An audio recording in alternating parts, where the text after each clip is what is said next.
audiovisual presentation, we will discuss in detail about our summer internship project based on a surveillance vehicle using the ESP32 camera module. We will cover everything in depth, and at the end, we will present a final demonstration of the overall developed prototype.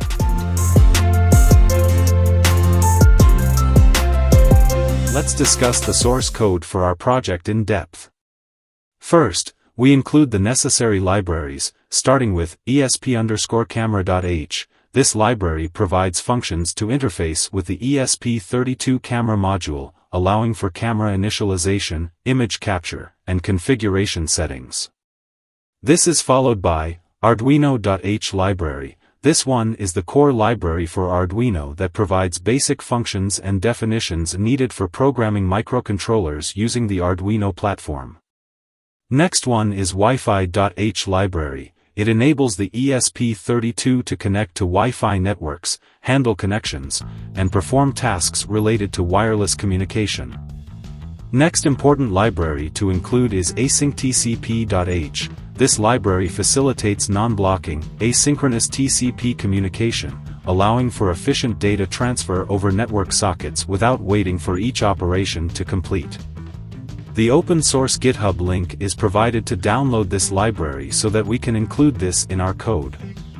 Next one is ESP-AsyncWebServer.h. This library provides a framework to create a web server that handles HTTP requests asynchronously, enabling the server to handle multiple clients simultaneously without blocking. You can download the ZIG file from the given GitHub link.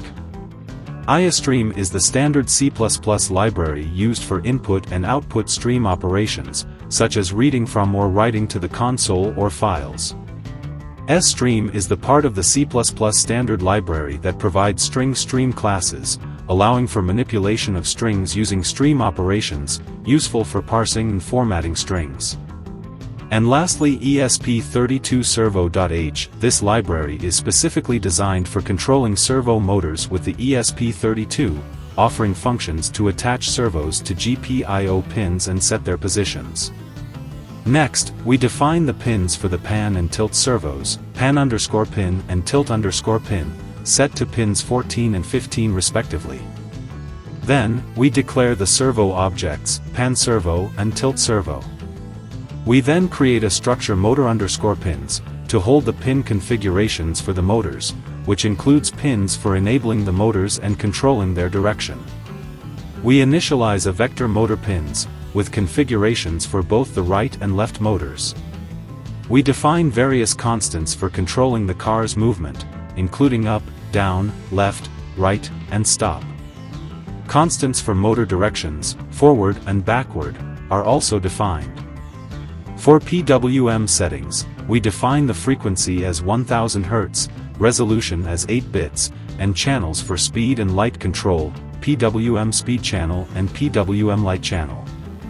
Moving on to camera-related constants, we define GPIO pins used by the camera module, including PWDN_GPIO_NUM, XCLK_GPIO_NUM, and others for camera data lines and synchronization. We then set up the Wi-Fi credentials, SSID and password, for the access point. For our project, SSID is my Wi-Fi car and password is 123456778. Next, we instantiate the asynchronous web server on port 80, and two WebSocket objects, WSCamera for camera streaming, and WSCarInput for receiving car control commands. The HTML homepage string contains the HTML code for the control interface.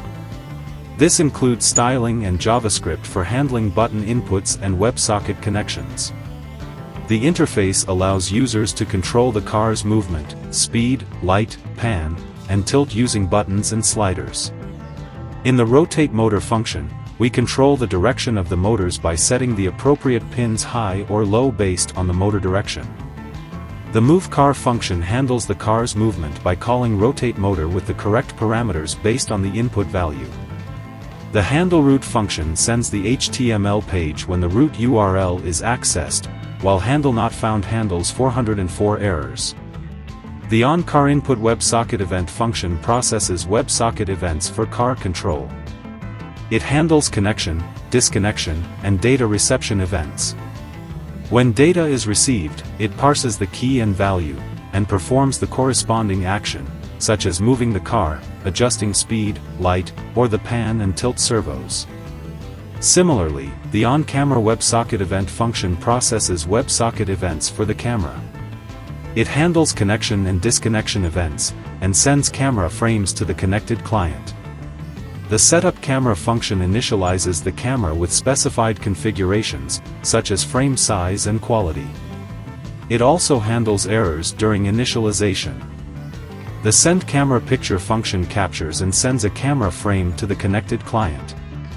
It measures the time taken for each step and ensures the frame is delivered before proceeding. In the setup pin modes function, we attach the pan and tilt servos to their respective pins, set up PWM channels, configure motor pins, and attach the motor enable pins to the PWM speed channel. In the setup function, we first call setup pin modes to configure pins and PWM. We then set up the Wi-Fi access point, initialize the web server, and attach handlers for the root URL and WebSocket events. Finally, we call setup camera to initialize the camera.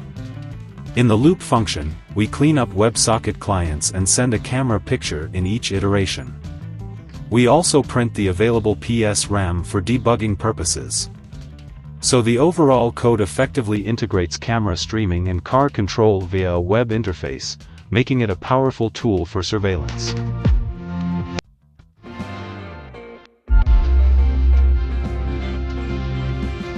We use an Arduino Uno to upload code to the ESP32 camera module because the ESP32 camera module lacks a built-in USB to serial converter. The Arduino acts as a USB to serial adapter, allowing the computer to communicate with and upload code to the ESP32 camera module. Here, we can see our Arduino board and ESP32 camera module. Let's connect them step by step. First, connect the 5V pin of the Arduino board to the 5V pin of the ESP32 camera module. Then, connect the ground pin of the Arduino board to the ground pin of the ESP32 camera module. Short the reset and ground pins of the Arduino board by connecting them together. Short the I/O0 and ground pins of the ESP32 camera module by connecting them together. Finally, connect the TX pin of the Arduino board to the UOT pin of the ESP32 camera module, and the RX pin of the Arduino board to the UR pin of the ESP32 camera module. This concludes the connections needed before uploading the code. Now we are ready to proceed with uploading the code to the ESP32 camera module. First, we open the Arduino IDE along with the source code and install the ESP32 board. To do this, go to File, then Preferences, and add the JSON file in the URL section. Press OK. We have already done that. As mentioned before, we need to include the async TCP and ESP async web server libraries in our code. We have already downloaded these libraries. To add them, go to Sketch, select Include Library, and then choose the necessary zip files. Since we have already added these libraries, we won't do it again.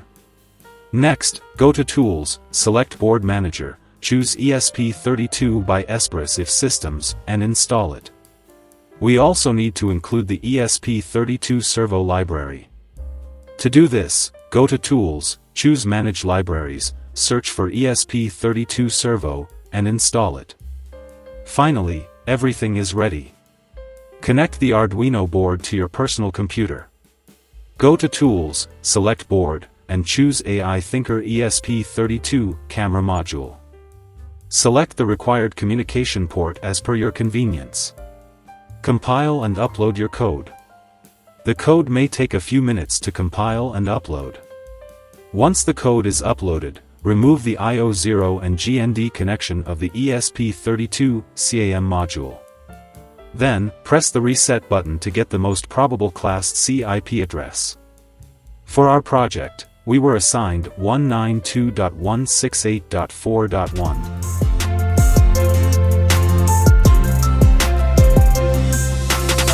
discuss the project circuitry in detail with the help of the circuit diagram prepared by our project team. First we will discuss about the motor driver connections. We have used an H-bridge motor driver, known as the L298N motor driver. This driver module provides speed and direction control to the TT gear motors, aiding in the vehicle's mobility. The outputs for both motors are connected via the output terminals on the driver. It is important to note that each motor's terminals are interconnected in pairs at both ends. This configuration allows the motors to rotate in both clockwise and counterclockwise directions. Now let's see the power and neutral connections. For power, we utilized a 12 volts, 3.2 ampere lithium-ion rechargeable battery to power our vehicle. The power and neutral connections are made to an LM2596 step-down DC to DC buck converter, which steps down the input 12 volts to an output of 5 volts. The 5 volts output from the buck converter is supplied to the pan and tilt servos in parallel, ensuring a consistent 5 volts across both servo motors. The motor driver receives 12 volts and ground from the battery through a junction. The resulting 5 volts output from the motor driver is then supplied to the ESP32 camera module to power it up. This completes the overall power and neutral connections. Now let's discuss motor control connections. Both enable pins, highlighted in blue, on the motor driver are connected to I/O2 of the ESP32 module to control the TT gear motors. Input 1 and Input 2 from the motor driver are connected to I/O12 and I/O13 of the ESP32 module, respectively, to facilitate control via the web server. Input 3 and Input 4 are connected to UOT and UART, respectively, to transmit and receive driver data. Finally, the control connections for the pan and tilt servos are made to I/O14 and I/O15 pins of the ESP32 camera module. This setup provides precise control over the servo motors. This concludes the detailed overview of our project's circuitry.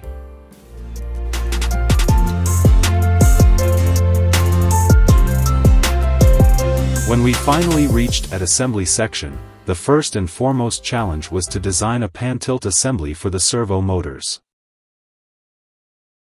But with the help of our mentor, we were easily able to make these assemblies.